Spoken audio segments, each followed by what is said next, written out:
Sejam bem-vindos ao canal Espirais de Luz, esse canal que traz apenas para você amor. Amor através de informação, amor através de entendimento, esclarecimento. Porque não adianta você pegar a informação e não compreender. E é isso que a gente quer, compreensão. Nesse momento de compreensão, hoje é 11 de abril, eu estou registrando a data em vídeo, para a gente entender que hoje é o dia de combate ao mal de Parkinson, e nada mais justo do que falar sobre o mal de Parkinson, um resgate resignado, porque tem que ter muita resignação. Em nossa atualidade, o conhecido mal de Parkinson é uma das doenças que ainda desafiam a medicina, exatamente. Ele tem um diagnóstico complexo, porque muitos profissionais ainda não sabem explicar precisamente qual é a causa desse mal. Então, para entender melhor a doença, vamos primeiro entender essa doença, né? O que é o mal de Parkinson? Ou chamado de paralisia agitante. É muito interessante a nomenclatura dessa doença, né? Ela foi descrita pela primeira vez por James Parkinson em 1817 como neurodegenerativa.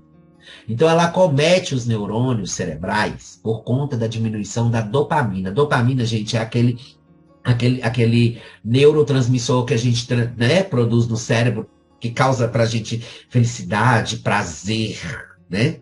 E ela é caracterizada por quê? Tremores intensos e rigidez dos membros superiores e inferiores. Então é isso que causa aos pacientes as dificuldades para dar passo, lentidão dos movimentos. Isso é Parkinson. Bom, até hoje o estudado tem como causa principal, sabe o quê? Problemas de origem emocional. Exatamente. Ansiedade e angústia.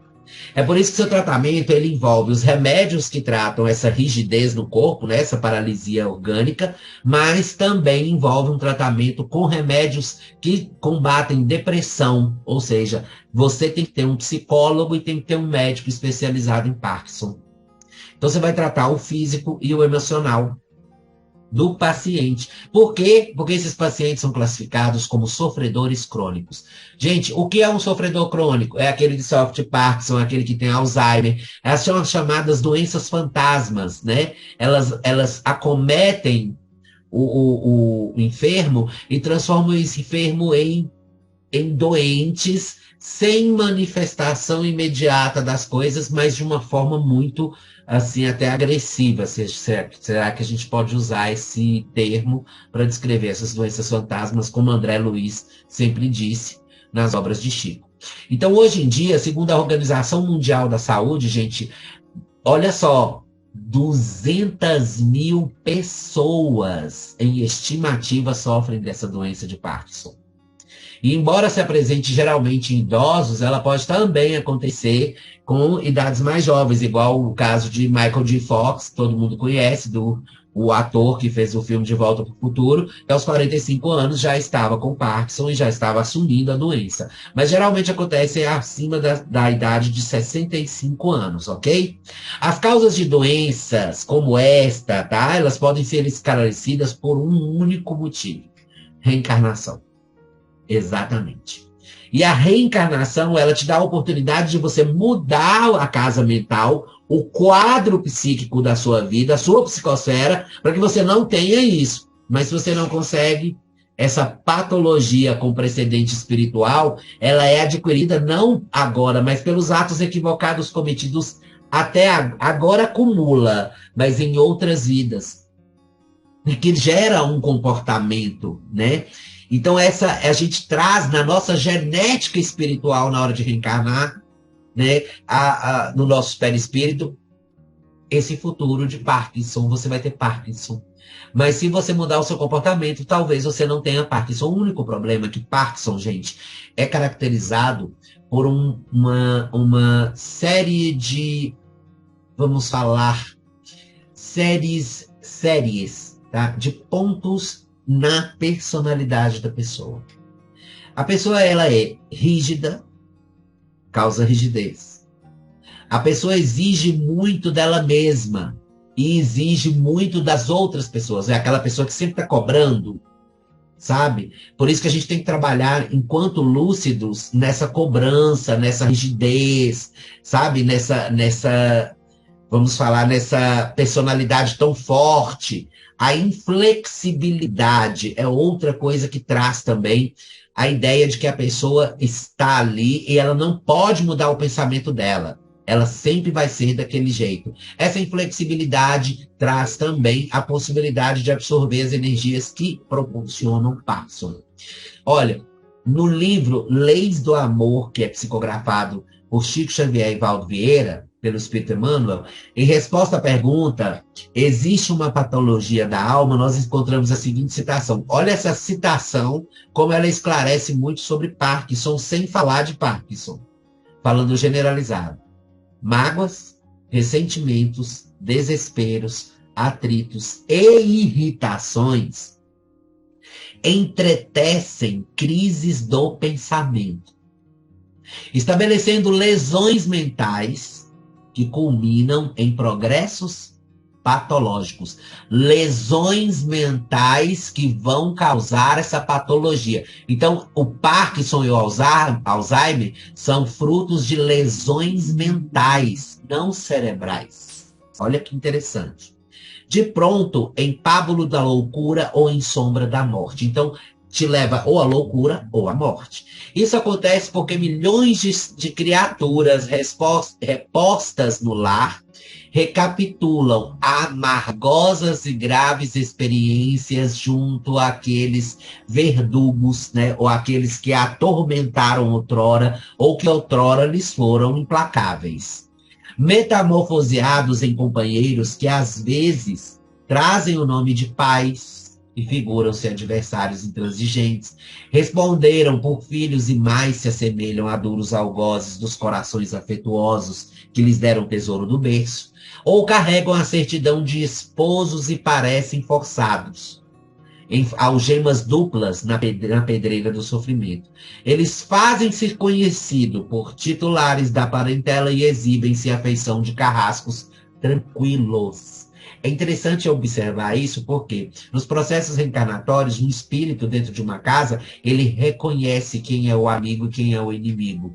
Ele consegue, através da memória reencarnatória, que é algo latente na mente espiritual desse ser, identificar quem é o vilão, quem é o mocinho, quem é o protagonista da história anterior, o que ele fez. Inclusive, se ele tem raiva daquela pessoa, ele começa a se expressar não conseguindo conviver com ela. É o que a gente chama assim, ó, é aquele irmão que você não dá certo com ele. É aquela mãe que não olha para o filho e não sente nada, empatia nenhuma por esse filho. É aquele pai que acha que o filho está errado em tudo, ou o filho que acha que o pai está errado em tudo. Então, tudo isso, acha não, né, gente? A gente já julga, né? A gente tem a mania de não achar, a gente tem a mania de já apontar o dedo e falar, oi, você está errado. Isso é errado, não devemos fazer isso. A gente tem que começar a recapitular o que a gente pensa e procurar moldar novamente a nossa casa mental para a gente poder se colocar no lugar daquela pessoa, compreender aquela situação, tentar entender isso. A gente está numa caminhada em meio aos nossos processos. E esses processos eles são conectados com os nossos passados. Nossas antigas identidades, onde vivenciamos experiências regadas de dor, sociedade, né, desejo, ansiedade, uma coisa assim. Quando você se depara com pessoas que começaram a desenvolver tremores e rigidez, falta de equilíbrio, perda dos seus movimentos, basta parar para pensar e refletir assim, olha, essa pessoa tá com isso. Que tipo de comportamento espiritual ela possuía ou possui que o levou a desenvolver esse tipo de patologia? E isso nos leva a uma atitude fundamental, porque a gente começa a se perguntar também que tipo de comportamento nós estamos tendo em todas as situações de nossas vidas, através de uma análise de uma pessoa que a gente observou. Por isso que a gente tem que procurar sempre ser empático ao outro, porque a gente não sabe o quanto nós também estamos errando. E isso é muito importante nós observarmos. É um fato que não é fácil, em nossa condição de evolução intelecto-moral, compreender os desígnios divinos. A gente nunca compreende, a gente sempre questiona, por que comigo? Porque eu tô cansado de tudo. Aí quando eu tô cansado, acontece um monte de coisa na minha vida, tudo junto, sabe? Porque muitas vezes nós acreditamos que as verdades celestes, elas irão atender única e exclusivamente os nossos sonhos e anseios, restritos à nossa percepção material dos fatos. Olha, eu vou falar uma coisa para vocês. Muita gente fala assim, Max, conversa comigo, mas eu não quero saber sobre o lado espiritual, não. Eu quero saber sobre o lado da vida mesmo. A vida mesmo, meu amigo, envolve matéria, espírito, perispírito, energia. Portanto, não tem como eu separar para você e me materializar ao extremo, me tornar uma pessoa materialista e olhar o lado material das coisas. A dor, todo ser humano tem direito a sentir a dor, a sofrer, a gritar, a berrar, a gritar, fazer o que quiser. A única coisa que ele não tem, que eu acho, na minha opinião, direito, é blasfemar. É falar assim, a religião não vai me trazer o que eu perdi ou o que eu queria de volta, sabe? Não é que é a religião, nós somos espíritas, o espiritismo é uma doutrina. E essa doutrina, ela nos traz a capacidade do livre pensamento, da livre ação. Então, muitas vezes, que a gente acredita nessas verdades aí, sendo só nós mesmos os protagonistas, a gente esquece que quando em espírito, que a gente se encontra livre do envoltório carnal, a gente se limita aos nossos, não se limita aos nossos sentidos físicos. E aí a gente percebe novos valores, novas dimensões e agimos conforme realmente somos. Uma prova disso é quando você sonha. Você sai do seu corpo e vive situações, encontros e etc. E quando você volta, ou isso é mascarado por uma imaginação fantasiosa que o seu cérebro produz para mascarar aquilo que você lembrou, porque você tem ainda que continuar no véu do esquecimento nessa vida, ou você tem uma memória cognitiva que você lembra de pessoas que você viu. Tem muito tempo que eu não vejo essa pessoa, eu sonhei com ela. Sabe? Eu sonhei essa noite que eu estava voando, eu sonhei essa noite que eu estava não sei aonde, que isso, que aquilo outro. Então, essa sensação aí é o seu espírito liberto. Não está preso aos 5 sentidos do corpo. E você tem que compreender que não é a questão de, Max, não fala sobre religiosidade. Não é falar sobre religiosidade. É te lembrar que como todos os seres humanos que estão no planeta, estão aqui, vão passar por problemas também. Então não é só você que passa por isso. E é isso que leva ao mal de Parkinson, essa insatisfação, essa rigidez com que a pessoa não consegue entender que ela vai ter problemas, que ela pode passar por problemas. Ela acredita que ela está orando, que está tudo protegido. Enquanto está tudo bem, sim, ótimo, isso me serve. A partir do momento que ela é colocada em teste, para ver o quanto ela aguenta, para ver o quanto ela é resignada, ela desiste, gritando, berrando e blasfemando, e ela acaba se afastando até da própria luz. E é isso que abre a porta para que uma patologia dessa entre na mente dessa pessoa e comece a agir com o tempo, desenvolvendo geneticamente esse mal. O Parkinson tem o poder de desiludir essas ânsias. A dificuldade física gerada que ele leva o espírito a pensar sobre ele mesmo. Sem precisar sonhar para isso. Ele acaba por fazer com que ele conviva com uma dor muito grande, já que não há outro meio a não ser se adaptar à sua nova realidade. Quando o espírito está em processo de expiação e prova, gente, ou ele, se já atingiu um grau de evolução maior, age com resignação e aceitação, vivenciando a dor, né, como aprendizado, resgate de suas imperfeições. Porque nós temos vários exemplos de pessoas até próximas a nós. Eu tenho uma prima que ela tem lúpus. Mas você olha para ela, ela sempre está sorrindo. Eu fico pensando, gente, será que a minha prima sente dor? Mas ela sente, ela sofre. Mas ela resigna muito. E essa resignação transforma ela de uma forma que é assim, ela tem a doença, ela sofre com a doença, mas ela sempre tem um sorriso e uma palavra muito, muito linda para te dar. Mas nós, por outro lado, temos também aqueles que ainda estão vivenciando a dor como aprendizado e resgate de suas imperfeições, né? Ainda está ligado à visão material da vida. E aí ele se revolta, piora sua condição dentro do espectro dessa doença cheia de obstáculos e dificuldades que levam a criatura ao completo desconforto físico e emocional.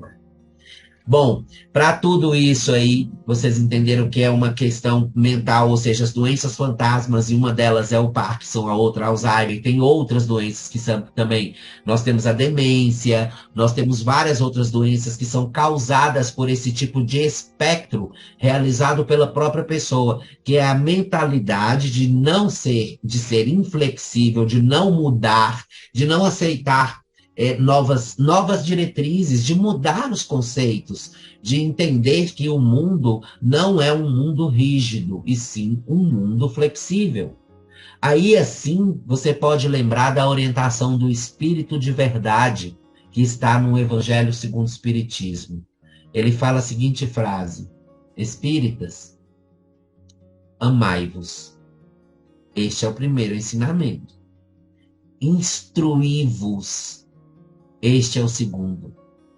Sabe por quê? Porque toda inflexibilidade e toda rigidez só tem entendimento melhor até das comunicações que nos foram concedidas e assim, para se fortalecer, para passar por todos os processos que a gente passa pela nossa trajetória na vida. Aprendamos a agradecer, gente. Mas agradecer a bonança, a alegria, a fartura, a vitória, mas também a tristeza, a dor, a lágrima, a perda e principalmente o que expia nossas faltas enraizadas em nossos caminhos escolhidos, as nossas amigas doenças.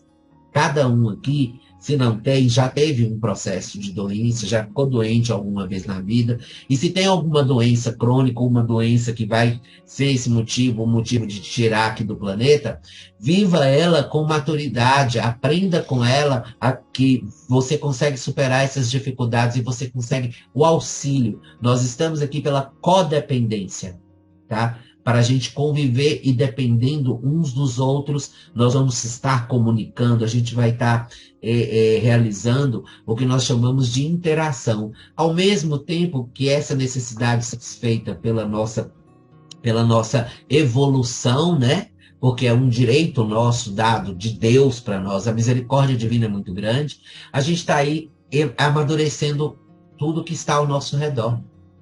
Então, esse trabalho que você faz não é um trabalho direcionado só a você. Você está aqui para conviver, para evoluir a massa. Não é só você. Você está evoluindo. Quanto mais você evolui, melhor. Quanto mais você se informa, melhor. Porque a informação é a informação que destrói a inflexibilidade. A resistência à informação causa em você o que nós chamamos de rigidez. E rigidez informativa. Você só tem um tipo de informação e só aceita aquela. Então, é aquela velha briga, né? Os judeus falam que Jesus não existe. E os cristãos estão aí abraçando Jesus. Bom, o importante não é se Jesus existe e não é o Messias. O importante não é se os cristãos estão com a razão. O importante é a obra que Jesus deixou. E a obra dele é puro amor. Ele fala de amor no tempo de selvageria. Isso é mais importante. Então, na conclusão de tudo, para amenizar o Parkinson, olha que legal, o ideal é saber a causa do sofrimento dessa pessoa e agir sobre ela. Só assim os sintomas serão amenizados de maneira satisfatória. Hoje eu vou bater palma para o Dr. Cícero Coimbra, neurologista da Unifesp, que finalmente adiciona à medicina o tratamento psíquico e da alma, tá?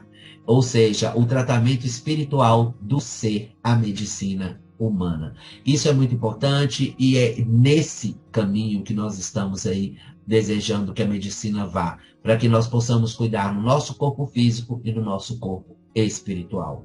Eu espero ter ficado claro tudo isso. A visão espírita do Parkinson é um resgate, é um resgate, é um sofrimento, mas quando se há amor, a dor ela é reduzida, a dor ela é amenizada, o desconforto se torna passageiro. E sempre o amor, gente, o amor ele é gratificante. O amor ele emana uma luz tão grande que quando aquela pessoa que tem Parkinson, ela está sentindo dor, ela está rígida, na hora que ela te vê e sabe que você ama, ela dá um sorriso tremendo, sabe? E para exemplificar isso, eu vou tentar não emocionar para contar isso. Hoje eu vi um vídeo de um irmão que é um moço que tem um irmão. E esse irmão, ele é jovem, ele tem 28 anos, só que ele tem uma deformação genética que ele envelhece mais rápido do que as outras pessoas. E com isso ele adquiriu Parkinson. E ele leva o irmão com Parkinson para o restaurante, né? Ele pede a comida, ele deixa o irmão pegar do jeito que quiser essa comida. A comida vai para um lado, a comida vai para o outro. Ele treme, depois ele pede um outro prato e ele dá na boca do irmão a comida. Depois ele deixa a seguinte mensagem: façam eles se sentirem normais. É só isso que eles querem. É com essa frase que eu termino essa palestra de hoje. Façam as pessoas se sentirem normais em qualquer situação em que elas estejam. Dê amor, dê atenção e estenda a sua mão. É para isso que a gente está aqui. E é para isso que eu vim aqui hoje falar para você e deixar esse recado. Eu espero que eu não tenha falado muito, porque eu falo demais. Mas eu espero que tenha sido a mensagem bem clara para que você tem que fazer de agora em diante. Não se esqueça de correr lá no Facebook, curtir nossa página Espirais de Luz, se inscrever no YouTube, ativar o sininho, porque tem palestras. Sim, vai ter novas palestras. É porque eu estou demorando para publicar, para fazer charminho, mas daqui a pouco tem mais palestra para vocês. E não se esqueçam também de fazer o seu culto no lar uma vez por semana, o Evangelho segundo o Espiritismo, dando uma leiturinha básica e trazendo energias positivas para sua casa. Gente, muito obrigado pela paciência de sempre. Até a próxima. Beijos de luz.